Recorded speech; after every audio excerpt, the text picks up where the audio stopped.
అందరూ లేచి నిలబడినట్లయితే మత్తయి సువార్త 5వ అధ్యాయం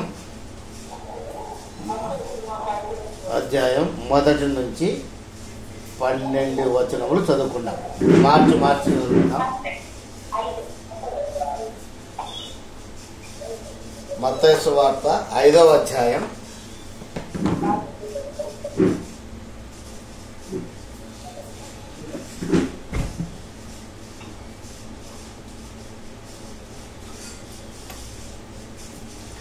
మొదటి వచనం నేను చదువుతాను, 2వ వచనం మీరు అలాగే 3, 4 వచనాలు అట్లా చదువుకుంటూ పోతూ ఆఖరి 12వ వచనం అందరం కలిసి చదువుకున్నాం. మొదటి తీసారా? 5వ పేజీ నెంబర్ 5వ అధ్యాయం. ఆయన ఆ జన సమూహములను చూసి కొండ ఎక్కి కూర్చుండగా ఆయన శిష్యులు ఆయన వద్దకు వచ్చిరి. 2వ వచనం.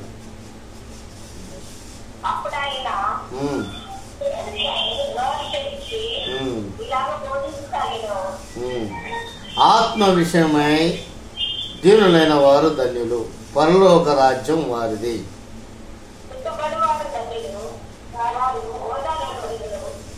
సాత్వికులు ధన్యులు, వారు భూలోకమును స్వతంత్రించుకుందురు.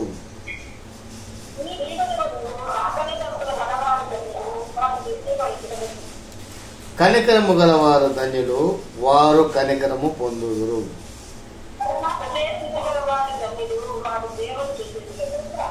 సమాధానపరచువారు ధన్యులు, వారు దేవుని కుమారులు అనబడుదురు.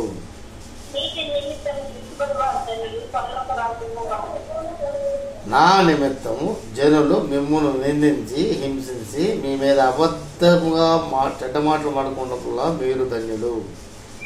అందరం కలిసి ఆఖరి వచనం చదువుతాం. సంతోషించి చదువు, అందరం కలిసి సంతోషించి ఆనందించి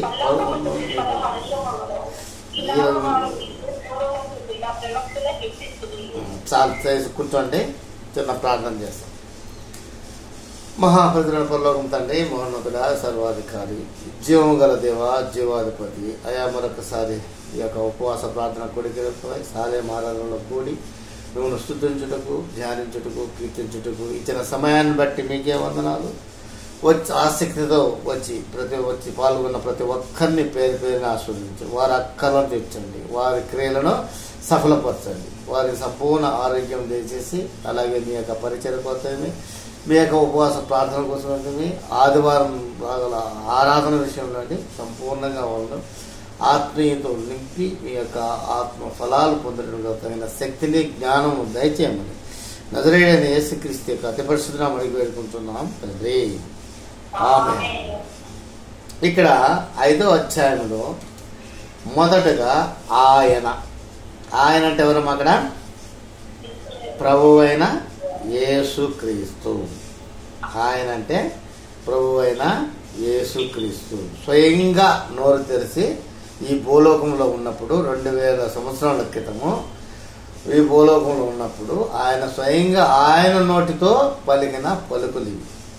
ఆయన నోటితో పలికిన పలుకులు ఎలాంటివంటే, ఆయన ఈ పలుకులన్నీ ఏం చేశాడు?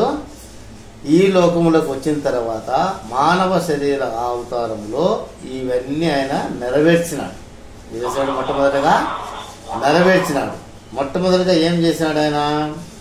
అప్పుడు ఆయన నోరు తెరిచి ఇలాగూ బోధింపసాగెను అన్నాడు కదా. ఆత్మ విషయమై దీనులైన వారు ధన్యులు, వారు పరలోక రాజ్యం వారిది. ఆత్మ అంటే మన ప్రభు అయిన యేసుక్రీస్తు. ఆయన ఆత్మ స్వరూపి. ఆ ఆత్మ ఆయన ఎందరైతే నమ్ముకున్నారో ఆయన పరిశుద్ధాత్మ ద్వారా నిన్ను నన్ను నింపినాడు. అది ఎలా సాధ్యమైంది ఆయనకు? 4వ అధ్యాయం 1వ వచనం ఒకసారి చదువుమా. మత్తయి సువార్త 4వ అధ్యాయం 1వ వచనం. అప్పుడు యేసు అపవాది చేత శోధింపబడుటకు ఆత్మ వలన అరణ్యమునకు కొనుగోబడెను. చదువు 2వ వచనం. అదే అధ్యాయంలో 2వ వచనం చదువు. 40 దినములు 40 రాత్రులు ఉపవాసం ఉండిన పిమ్మట ఆయన ఆకలి కొనగా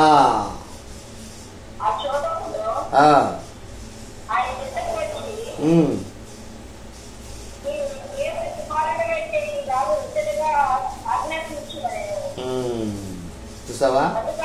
ఇప్పుడు ఆ శోధకుడు ఆయనకు వచ్చి, నీవు దేవుని కుమారుడవైతే ఈ రాళ్ళలో రొట్టెలను ఎట్లు ఉల్లాపించమని అందులో ఆయన. ఇప్పుడు ఏం చేసిన? అప్పుడు ఏముంది ఆయనకు? 40 దినాలు ఉపవాసం ఉన్నాడు, 40 రాత్రుల్లో ఉపవాసం ఉన్నాడు. ఏం తెల్ల ప్రభు అయిన యేసుక్రీస్తు ఏం తెలియదు. ఉపవసించి తను తాను ఏం చేసుకున్నాడు? సిద్ధపరచుకున్నాడు. ఈ ఉపవాస ప్రార్థన శుక్రవారం ఎందుకు పెట్టినా తెలుసా అండి? ఈ ఉపవాస ప్రార్థన శుక్రవారము మనం సిద్ధపరచుకొని ఆదివారం ఆరాధనకు మనం ఆయత్తపడాలి. ఆదివారము ఆరాధనకు మనం ఒక శక్తివంతంగా ఆరాధనలో పాల్గొనేదానికే ఈ శుక్రవారం ఉపవాస ప్రార్థన. ఈ శుక్రవారం ఉపవాసం మనం నీరసం అయిపోయినాము, తగ్గిపోయినాము, ఆకలి అయింది, ఇదైంది అదైంది అనుకునేదానికి కాదమ్మా. ఈ ఉపవాస ప్రార్థన అందుకోసమే పెట్టింది. ఆదివారంకు ఏంది, ఆదివారంకు మనము సిద్ధపడుతున్నాం. అందుకే ప్రభు అయిన యేసుక్రీస్తు శుక్రవారం సులువు వేయబడి ఆదివారం పునరుద్ధాన దినం ముందు ఏం చేశాడు ఆయన? ఏం చేశాడమ్మా? యోహాను సువార్త 11వ అధ్యాయం 25-26. యోహాను సువార్త 11వ అధ్యాయం 25-26.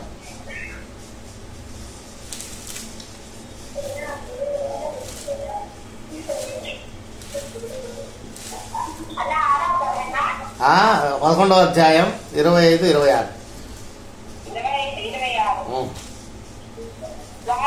వారు మీరు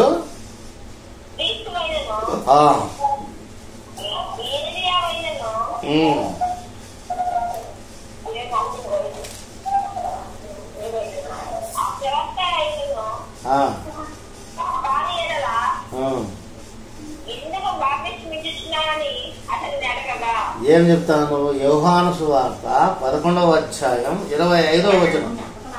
అసలు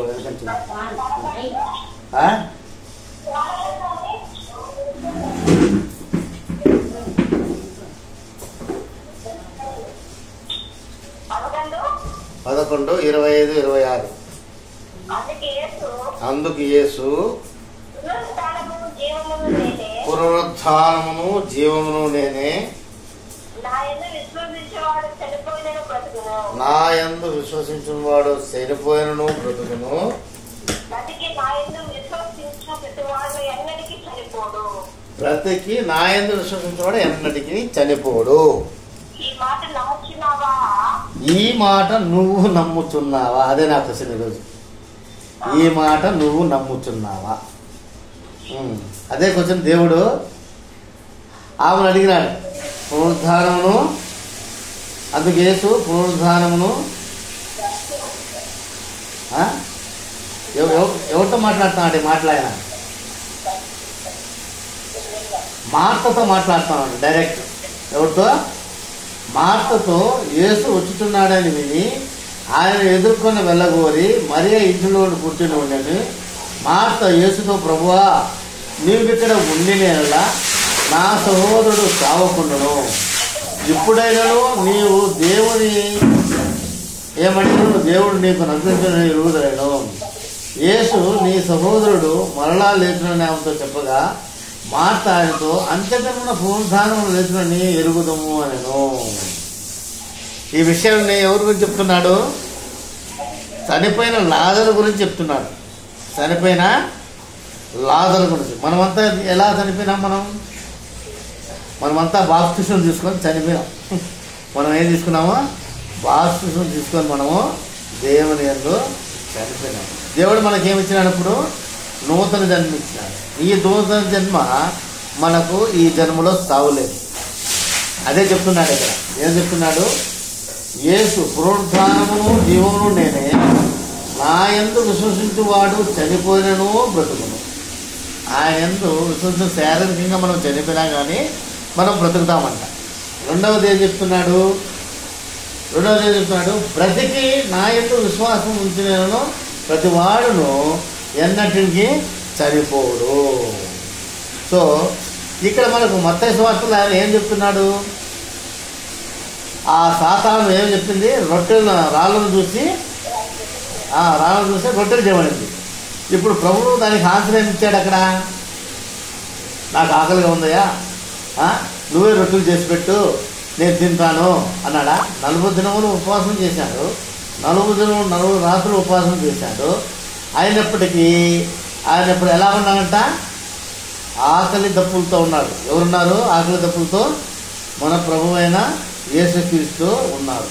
5వ అధ్యాయం మత్తయి సువార్త 6వ వచనం చదువుదాం. నీతి కొరకు ఆకలి దప్పులు గలవారు ధన్యులు, వారు తృప్తిపరచబడుదురు. చూసారా? ఇప్పుడు ప్రభు అయిన యేసు సాతాను శోధనకు ఏం కాల లోను కాలేదనమాట. సాతాను శోధనకు లోను కాలేదు.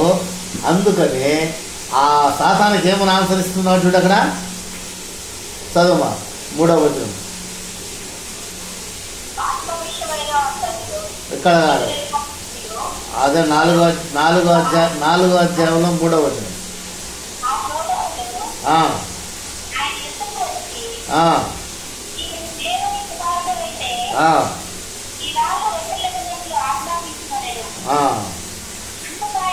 అందుకైన మనుషుడు రొట్టె వలన మాత్రము కాదు కానీ దేవుని నోటి నుండి వచ్చు ప్రతి మాట వలన జీవించును.